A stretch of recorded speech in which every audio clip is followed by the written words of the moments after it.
نعبد ونصلي على رسوله كريم أما بعد فأعوذ بالله من الشيطان الرجيم بسم الله الرحمن الرحيم سورة البقرة آية number 23.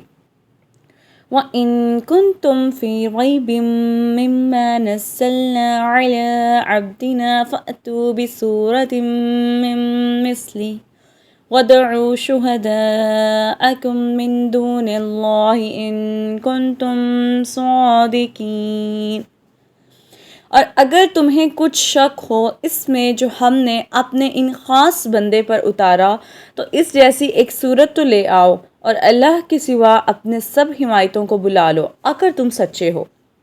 وَإِن كُنتُمْ فِي رَيْبٍ، اور اگر تمہیں کچھ شک ہو۔ اس سے پہلی آیات میں اللہ تعالیٰ کی قدرت و وحدانیت کا بیان ہے، اور یہاں سے حضور سید المرسلین صلی اللہ علیہ وآلہ وسلم کی نبوت اور قرآن کریم کے اللہ تعالیٰ کی بے مثل کتاب ہونے کی وہ قاہر دلیل بیان فرمائی جا رہی ہے جو طالب صادق کو اطمینان بخشے اور منکروں کو عاجز کر دے۔ اللہ تعالیٰ کی عظمت کی سب سے بڑی دلیل محمد مصطفیٰ صلی اللہ علیہ وآلہ وسلم اور حضرت محمد صلی اللہ علیہ وآلہ وسلم کی عظمت کی سب سے بڑی دلیل قرآن ہے، لہٰذا اس رکوع میں ترتیب سے ان سب کو بیان کیا گیا ہے۔ علی عبدینا، اپنے خاص بندے پر۔ اس آیت میں خاص بندے سے حضور پر نور صلی اللہ علیہ وآلہ وسلم مراد ہیں۔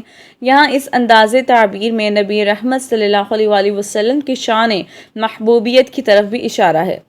اعلیٰ حضرت امام احمد رضا خان رحمۃ اللہ تعالی علیہ کیا خواب فرماتے ہیں؟ لیکن رضائے ختم سخن اس پہ کر دیا، خالق کا بندہ خالق کا آقا کہو تجھے۔ فَأْتُوا بِسُورَةٍ مِّن مِّثْلِهِ، تو تم اس جیسی ایک صورت بنا لاؤ۔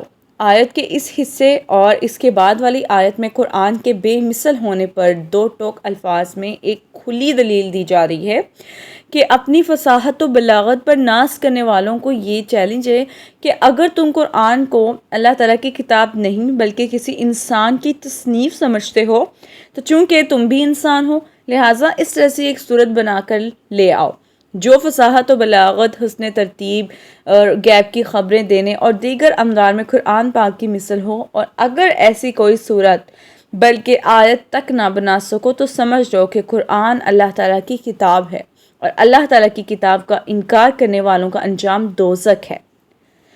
اعجازِ قرآن کی وجوہات۔ قرآن مجید وہ بے مثل کتاب ہے کہ لوگ اپنے تمام تر کمالات کے باوجود قرآن پاک جیسا کلام بنانے سے عاجز ہیں، اور جن و انس مل کر بھی اس کی آیات جیسی ایک آیت بھی نہیں بنا سکتے۔ اس کی بنیادی وجہ یہ ہے کہ قرآن مجید اللہ تعالیٰ کا کلام ہے اور مخلوق میں کسی کے پاس اتنی طاقت نہیں کہ وہ اپنے اللہ تعالیٰ کے کلام کی مثل کلام بنا سکیں، اور یہی وجہ ہے کہ صدیاں گزرنے کے باوجود آج تک کوئی بھی قرآن پاک کو دیے ہوئے چیلنج کا جواب نہیں دے سکا اور نہ ہی قیامت تک کوئی دے سکے گا۔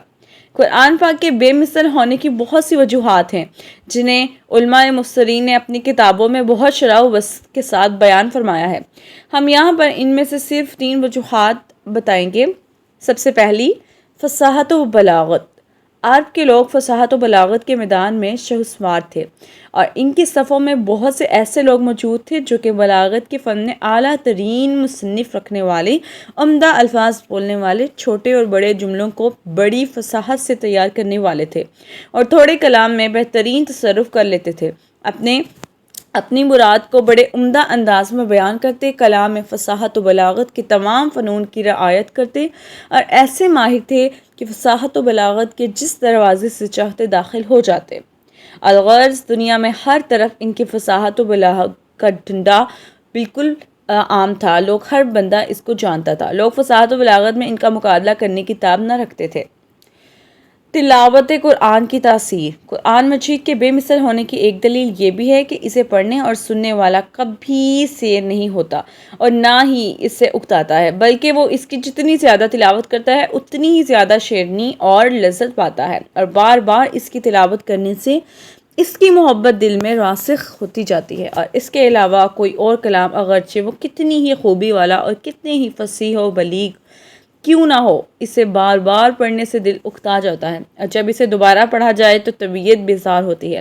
قرآن مجید کی اس شان کے بارے میں حضرت حارث رضی اللہ تعالی عنہ سے مروی ہے، حضرت علی مرتضیٰ کرمۃ اللہ تعالی علیہ کریم فرماتے ہیں، حضور اقدس صلی اللہ علیہ وآلہ وسلم نے ارشاد فرمایا، قرآن وہ ہے جس کی برکت سے خواہشات بگڑتی نہیں اور جس سے دوسری زبانیں مشتبہ نہیں ہوتی، علماء اس سے سیر نہیں ہوتے، یہ بار بار دہرائے جانے سے پرانا نہیں ہوتا اور اس کے عجائبات ختم نہیں ہوتے۔